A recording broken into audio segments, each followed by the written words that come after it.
During COVID, he got the idea to stand out on his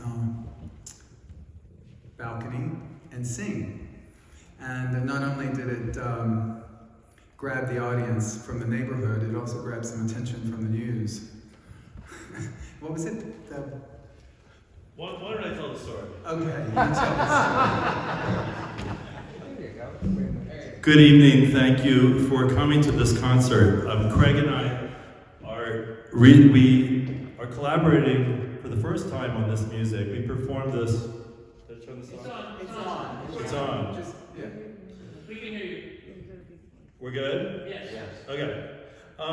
Yes, during the pandemic, I started doing concerts in front of my building in Brooklyn Heights, and I got a lot of attention for it. And after a lot of news, it was a big news item, and I said to my partner, after 40 years in show business, the most attention I've ever gotten is for singing show tune karaoke on a stoop in Brooklyn. And I continued to do these concerts. I'm still doing them actually, just not outdoors anymore.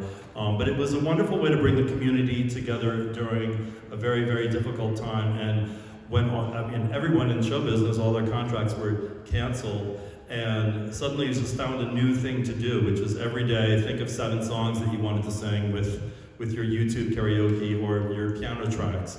And it just got me very into mixed genre cabaret style singing, and it's something I really love to do. But more than singing with a karaoke track, I love to sing with a live pianist and a beautiful piano. And Craig and I met 2 years ago in Wellfleet, where I give an annual concert at the Chapel of St. James the Fisherman. And he actually sponsored one of the concerts through Red Door Chamber Music because he had 2 of his musicians in it. And we've been talking about collaborating on some music, and this year we decided to do it, and neither of us had ever done the Songs of Travel of Ray Vaughan Williams, although I had known them since I was young and taught them to many young baritones. So it's just where we're starting out on our musical journey together. And we got to do them Thursday night in Wellfleet, and it was a really wonderful experience, and I'm so happy we're going to get to do them again. I don't know if you're familiar with the songs themselves, but I will tell you that they were premiered in, I think, 1904 or 1905, and they really form sort of the cornerstone of 20th century English art song. And they are based on poems of Robert Louis Stevenson of Treasure Island fame. And I know the poems very well now because I'm performing them, but I have to say, it's a lot of text to hear the first time. And I really encourage you, after the concert, to just look up the poems and read them again. It's a cycle of songs which is really celebrating the singer is choosing, the speaker is choosing a life of solitude and being on the road and traveling, and is leaving home and leaving his girlfriend and choosing to be alone and communing with nature. And mostly happily, I think. I think there's maybe a wistful quality at the end of the sacrifice that he's made and what he's lost. And as someone who's recently, said goodbye to his childhood home, it's very, very poignant for me, these songs. Also, as an artist who sings a lot on the road, you, as they say, when you're an opera singer, you're not being paid to sing loudly, you're being paid to be away from your loved ones. That's really what you're doing. So it means a lot to me, and we've been coming to the Cape for almost a quarter century. I was very lucky. This is not my Provincetown debut. And it's not a comeback, it's a return. In 2012, I performed at the Art House in Mark Cortale's production of The Medium with Varla Jean Merman. I don't know if anybody was there for that. I don't know, there haven't been a lot, thank you. There haven't been a lot of operas performed on Commercial Street. There should be more. So thank you, John, for having us, and we're gonna do this. It's about 23 minutes. It's 9 songs. We're going to perform them continuously, and you can save your applause to the end and just go crazy. And I hope you enjoy them as much as we have enjoyed working on them. Thank you.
then forgot.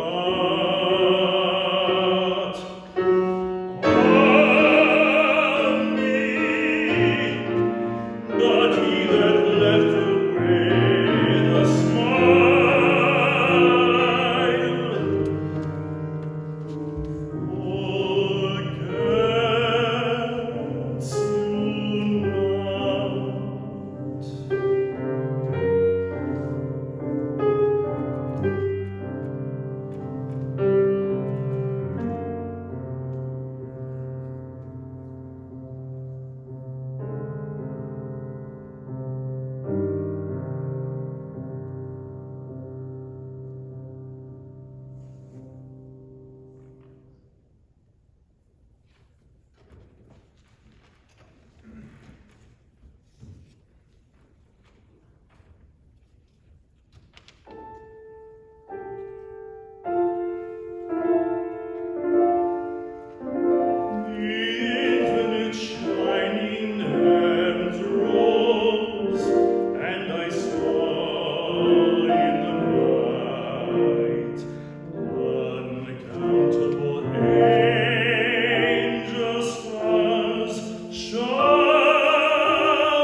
friends are all departed.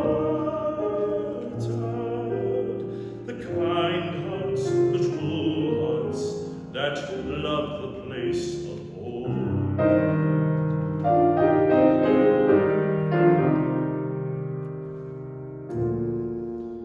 Spring shall come again, calling up the moonflower. Spring shall bring sun and rain, bring the peas and flowers. Red shall the heather bloom over hill and valley. Soft flow the stream through the even flowing hours. Fair the day shine as it shone on my childhood. Fair shine the day on the house with open door. Birds come and cry there and twitter in the chimney. But I go forever and come again no more.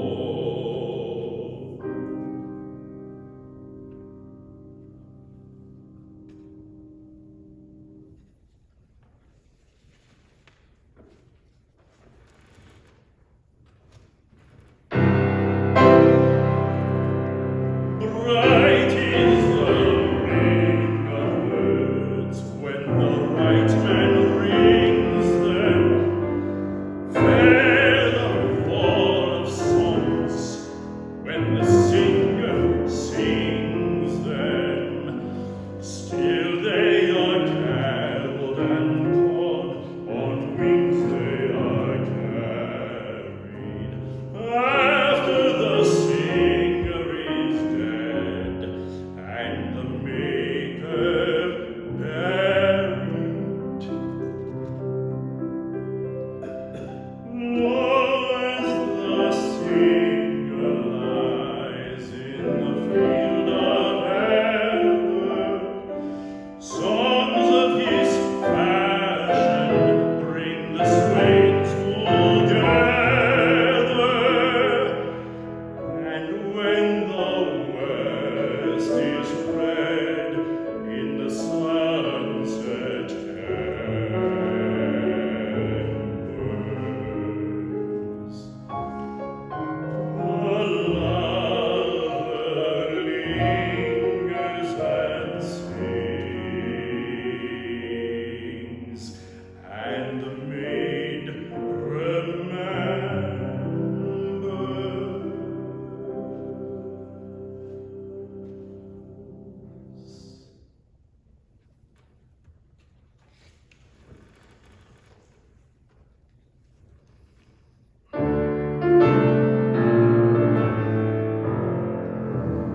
I have trod the upward and the downward slope. I have endured and done in days before. I have longed for all and bid farewell to home.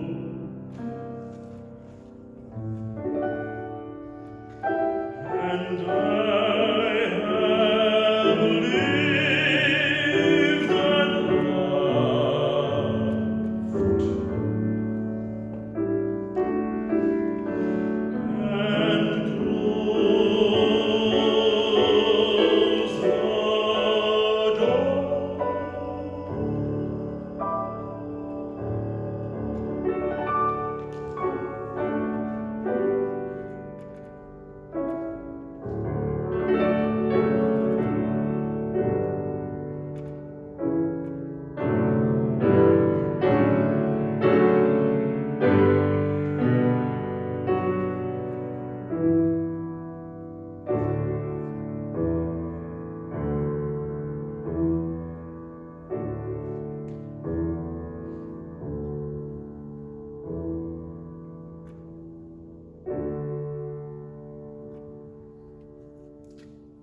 I won't be coy because we have an encore. I was calling the encore no one asked for.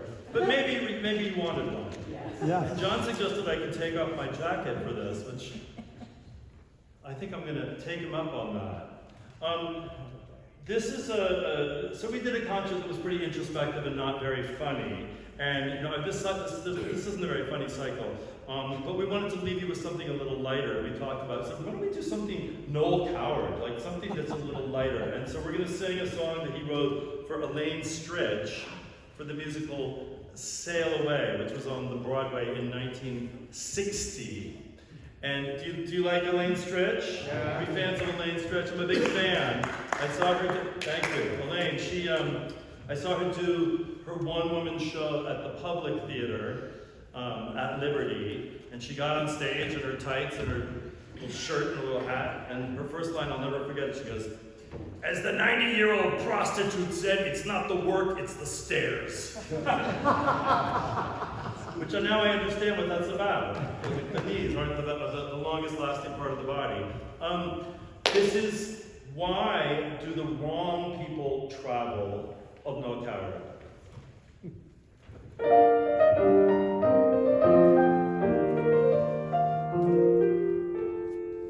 Travel, they say, improves the mind, an irritating platitude which, frankly, entre nous, is very far from true.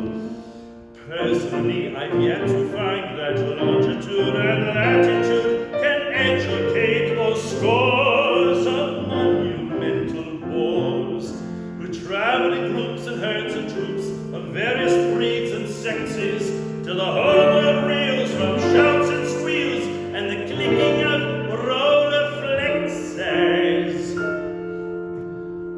Why do the wrong people travel when the right people stay back home? What compulsion compels them, and who the hell tells them to drag their clans to Zanzibar instead of staying quietly in Omaha?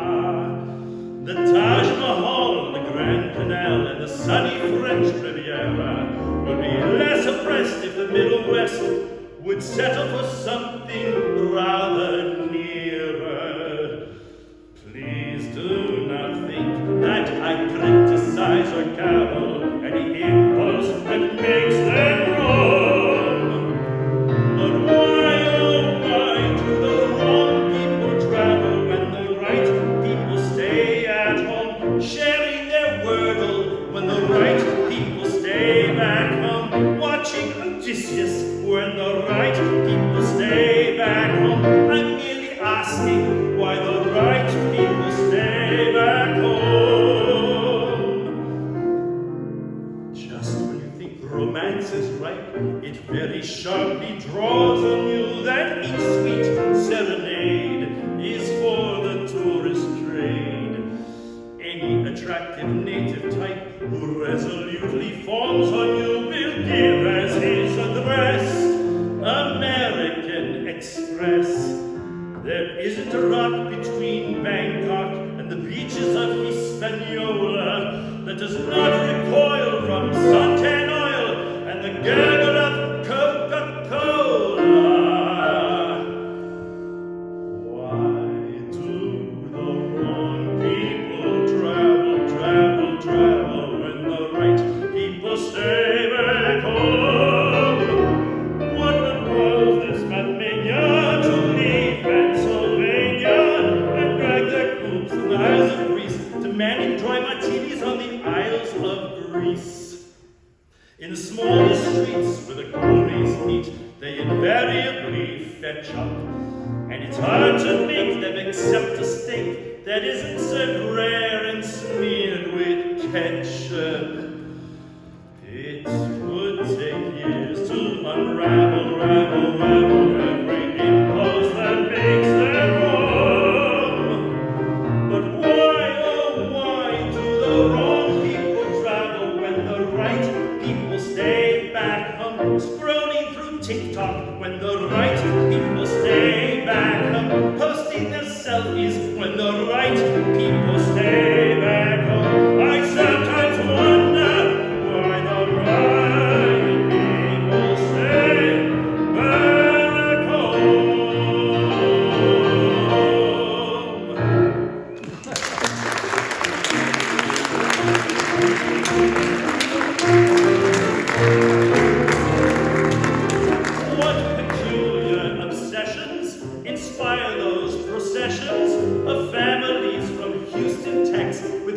almost cameras around their necks. They will take a train or an aeroplane for an hour on the Costa Brava, and they'll see some pay on the only day that it's up to its ears in molten lava. Millions of tourists are staring up the gravel while they gaze at St. Peter's Dome. But why, oh why do the wrong people travel when the right people stay back home taking communion? Why the right people stay back home stating their pronouns while the right people stay back home protesting something? While the right people stay back home.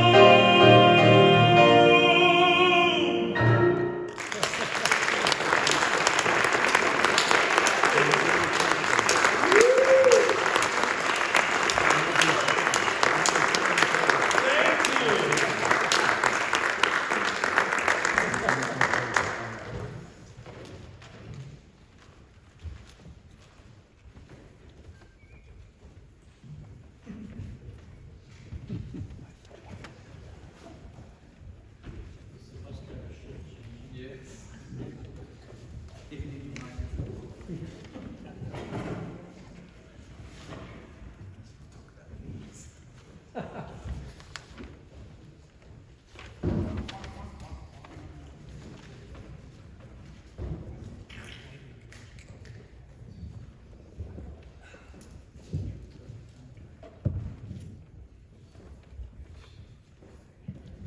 On to travel in other parts of the world. And here for a very brief intro is my friend Monica Hirsch.